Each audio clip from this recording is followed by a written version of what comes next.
नमस्कार दोस्तों, आपका मेरे channel by the way UPSC में स्वागत है। आज हम साइमन कमीशन की बात करेंगे। अगर अभी तक आपने हमारे चैनल को सब्सक्राइब नहीं किया है, तो जल्दी से कर दें। तो चलिए शुरू करते हैं। पहले बात करते हैं कि साइमन कमीशन को आखिर बनाया क्यों गया। तो साइमन कमीशन को बनाने के पीछे सबसे बड़ा कारण था गवर्नमेंट ऑफ इंडिया एक्ट 1919, जिसको मोंटेगू चेम्सफोर्ड रिफॉर्म भी कहते हैं। इसके अंतर्गत इंडिया में डायरेक्टरी सिस्टम को इंट्रोड्यूस किया गया था और इसको प्रोग्रेस और वर्किंग को चेक करने के लिए और नए कॉन्स्टिट्यूशन रिफॉर्म्स को सजेस्ट करने के लिए एक कमीशन फॉर्म की जानी थी 10 साल बाद, जिसका नाम पड़ा साइमन कमीशन। हालांकि कुछ पॉलिटिकल इश्यूज और ग्रोइंग अनरेस्ट के चलते इस कमीशन को 2 साल पहले ही बना दिया गया था। साइमन कमीशन को इंडियन स्टैट्यूटरी कमीशन भी कहते हैं। साइमन कमीशन में टोटल 7 मेंबर्स थे। Sir John Simon, Clement Attlee, Harvey Lee Lawson, Edward Cadogan, George Lane Fox, Donald Harvard और वर्नॉन हार्शॉन।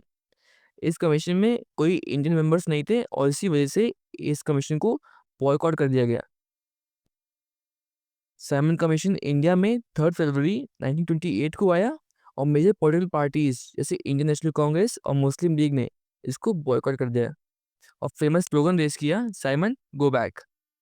और जहाँ कहीं भी ये कमीशन जा रही थी, हर जगह हड़ताल्स और डेमोन्स्ट्रेशन हो रहे थे। लाहौर में लाला लाजपत राय, जो इस कमीशन के खिलाफ प्रोटेस्ट कर रहे थे, उन पर पुलिस ने लाठीचार्ज किया, जिसकी वजह से 17 नवंबर 1928 को उनकी मृत्यु हो गई। और इस वक्त जो सेक्रेटरी ऑफ स्टेट थे इंडिया के, लॉर्ड बिर्केनहेड, उन्होंने इंडियंस पे कमेंट पास किया कि इंडियंस अभी लायक नहीं है खुद के लिए रूल्स बनाने के लिए। उन्होंने उस समय एक चैलेंज पास किया कि इंडियंस अपना रिपोर्ट खुद बनाए, और जिसकी वजह से नेहरू रिपोर्ट का फॉर्मेशन किया गया, जिसके चेयरमैन थे मोतीलाल नेहरू।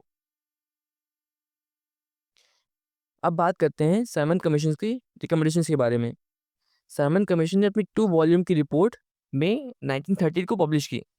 फर्स्ट रिकमेंडेशन की डायरेक्टरी सिस्टम को इंडिया से अबॉलिश करना चाहिए। दूसरी थी कि प्रोविंशियल लेजिस्लेटिव काउंसिल में और इंडियंस को और मेंबर्स को इंक्रीज किया जाए।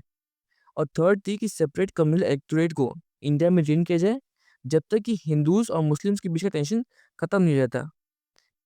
यूनिवर्सल फ्रेंचाइज की मांग को भी मना कर दिया गया और सजेस्ट किया कि नॉर्थ वेस्ट फ्रंटियर प्रोविंस और बलूचिस्तान को सेपरेट और लोकल लेजिस्लेचर दिए जाएं और सेंटर में रिप्रेजेंट करने का हक भी दिया जाए।